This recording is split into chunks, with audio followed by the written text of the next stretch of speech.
I'm going to loosely put the kickstart mechanism on, and then we're going to fit the dear old neutral switch and see if we can get that adjusted. The neutral indicator switch, which is the bane of my life generally. But we'll put the I'll loosely fit this. I can't tighten it up because I need to lock the crankshaft, which I can't. I lock the main shaft at the other end, which I can't do at the moment until I get that new Woodruff key, and then I can lock that end and we can tighten up the nut on the end of the main shaft here. But I need to lock that end first. Okay, so the main shaft, the kickstart. So we've got a washer, goes up against the bearing, and we've got the sleeve, goes over the main shaft. Come on, get over there, and sits up against that spacer. Okay, and then we've got the spring, and then we've got the actual let's call it ratchet for the kickstart. And then we've got the, let's have a look. That's not right, is it? There we go. Just have to get that on so the splines are exposed. That slides on. Then this the fixed part of the ratchet slides on over those splines, which is why they need to be exposed. There we go. So, because then you see that can, one way it locks and the other way it just spins. Then we have a new locking tab. Always a new locking tab on here. Always. And then and the nut that goes on the end of the main shaft, which I'm only going to put on loosely, as I say, because I can't tighten it up yet. And that's basically, obviously we're going to tighten that up, but that's basically the kickstart mechanism in position. Oh, I know what I've got to do. We've got to check the float on the Layshaft, haven't we? Oh, blimey, here we go. That's good. I'd say that's about 10 thou. Right, so I've got a magnet on the end of the Layshaft. What you don't want is for that shaft to not move at all. It's got to have a very little play in it, but and then obviously not too much. So I'd say your 10 thou play there, because of course the engine was dismantled when I got it, so I couldn't check it. So because what you can get is you can get oversized thrust washers if there's too much play, or undersized. I think they probably get undersized, but anyway, that's perfect. It's about a 10 thou play. Yeah, what you don't want is it tight. Obviously, it's got to be a little play. If it's tight, it's it's rubbing on those thrust washers. Not great at all. So that's perfect. But we couldn't check it before because the engine was already dismantled when we got the bike. So then I'm going to have to do up the plunger here, which I'm going to leave because it just I'm going to leave that for a while. When that's tightened up, obviously that gear selection becomes much harder but more positive. But I'll just leave it for now, so to make it easier to go up and down through the gears if I need to, because I'm when I'm locking the engine up, put it in first and all that. But we're going to have a go at the dear old oh god, can't wait, the dear old neutral indicator switch. That's going to bring us some joy, isn't it? So it's in three parts. There's a boss that was already in there. We left it in there. There's a boss. And then in the boss goes this little pin up into the boss, and then behind the boss goes the switch. Because, of course, the whole thing's a bit of a bodge in the fact that it was sort of retrofitted to an existing gearbox. So this switch wasn't long enough, so they had to sort of add this pin on top. And then build a little that little bit that sticks out of the cam plate. I had to add that on, and it's that little bit that sticks out of the cam plate that allegedly pushes down that pin, which in turn pushes down the switch on the actual switch itself, and tells you you're in neutral. So what I'm going to do is I'm going to mess about a bit. I'm going to go off camera because it's such a pain, and I'm going to mess about putting it in and out. Where is it? Up there. It's up there. And I'm going to put it in and out, screw it in and out, and then I'll show you about adjusting it. But it's a pain, so I'm just going to mess about. I'm going to push this pin up first, then screw this up. I'm not going to put any sealant on it yet. I'm just going to try and get it in the right position and try and get it so that it's actually working. Right, well, after a huge amount of messing about, I think I've sorted it. So here is the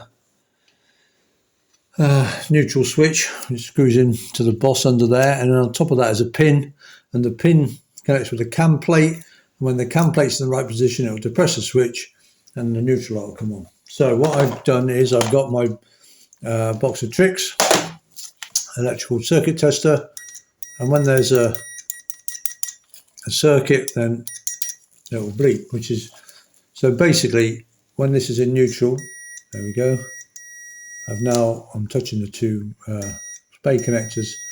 Okay, because we're in neutral, then I'm just going to turn the quadrant round.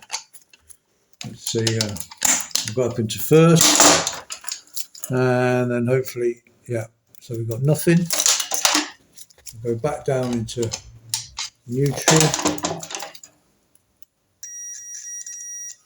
We've got something, go down to second, and yeah, it's off again.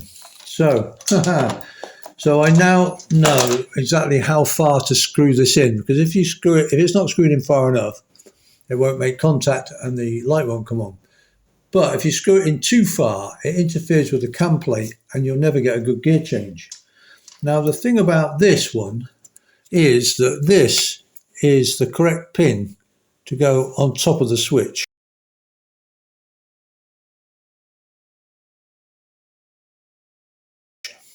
Okay. Now, when I took the old one out, I might show you later on, but there's the wrong pin. It's some kind of homemade effect. I don't know. I've never seen one before. It's like a two-part pin. It's a thinner pin with a collar around it.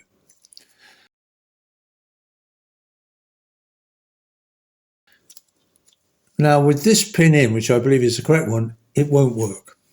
It jams the gearbox solid. The only way I can get, you know, when you start getting a signal, then the gear, it won't change gear. So you have to undo it to change gear, then it won't work. So I've been doing that for like 10 minutes. So I thought, well, I'll just try the old pin. That's the new one. And it works like a charm. So it's one of those. Whether this is a repro pin and the original should have been like the two-part one that's in there, I'm not sure. Because all the only pins I've ever seen are that type.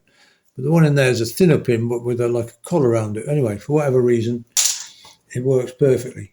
Well, works as best as it can, whereas it just wouldn't work at all before. So I now know how far to screw that in. So what I'm going to do now is I'm going to tighten up the lock nut, and hopefully we've got a wash on top of the lock nut, and then hopefully it won't leak. It will work and it won't leak. That would be a double whammy. What normally happens is it doesn't work and it leaks. So let's hope A, it works, and B, it doesn't leak. I'll do the lock nut up, get it all nice and tight, and we'll check it all again. And hopefully we'll have a working gearbox and a working switch. Nightmare. It has. You know, it's it's no rhyme or reason. The pins look virtually the same, but it works with one and not with the other. So there you go. Right. Hi, folks. I thought I'd make an appearance on camera for a change. Trying to get to the bottom of this gearbox switch thing. It's been a complete nightmare. Now, basically, when I finished the video, the video watching now is actually the second version. When I did the first version, then a long-term Trident owner, Ralph Wilhelm, he contacted me and said, actually, you know, that sleeve, that is a genuine part. That's the part you should have, that sleeve on that little pin on the plunger.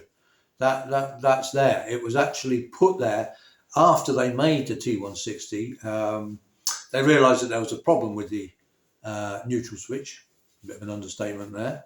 And so they sent round a little fix to all the dealers. They sent one of those service bulletins round saying that you need to put that little sleeve on that plunger to make the neutral switch, work properly.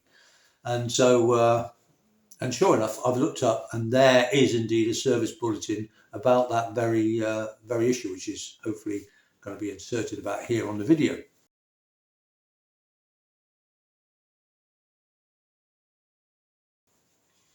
So if you look at that, then it shows that little sleeve, and it gives a part number, which is 57-5200, 5200. So I thought, crikey, I never knew about that. So I rang 5 suppliers, 5 sort of expert suppliers, and 4 of them completely denied the existence of that sleeve. Not only did they not sell it, they said it didn't exist, they'd never heard of it, and that was an end to it. The 5th said, yeah, they did know of it, but they didn't have any. They didn't sell them. They didn't know anyone that made them, and that maybe you could get a second-hand one. If you put that part number into Google or whatever, nothing comes up at all. So you know, a bit of a mystery. All I can say is that obviously they were supposed to have that sleeve on. Another thing I thought, well, maybe they make the new pins a bit of a larger diameter, so you don't need to actually add the sleeve. But when I took the pin back out of the gearbox to compare it, and sure enough, the actual pins that are exactly the same size, the new pin and the old pin are the same size, the difference being that sleeve that goes on.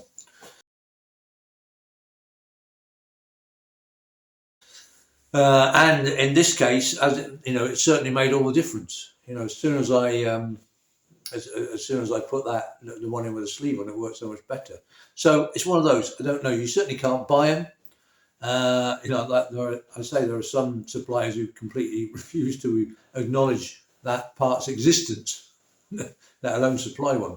The only other real alternative is to do what I did to my T160, which is to fit what's called a proximity sensor. Get rid of that switch altogether. And there's an upgrade made by, I think it's Triples Unlimited. I think they are. They're actually based in Greece, and it's a little kit you can buy, and it's a bit of a pain to fit, but it replaces that switch, and it works perfectly, absolutely perfectly. So I'd recommend that if you are having trouble with that damn neutral switch. So I'll try, in the blurb underneath the video, I'll try and put a link to where you can buy that proximity sensor, and also a link to a previous video I made. When I bought mine, I made a video of fitting it to my Trident, and so I'll try and put a link into that as well.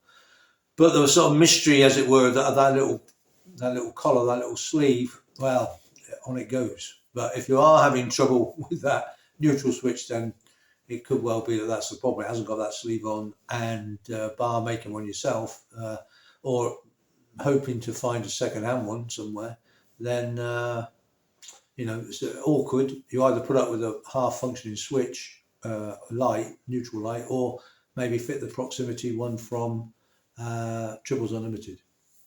Okay, and anyway, thanks everyone so much for watching these videos. I really do appreciate it. I appreciate all the feedback and stuff. You know, I hope you find them useful. I enjoy doing them, and yeah, so just thanks again, and please do carry on watching them.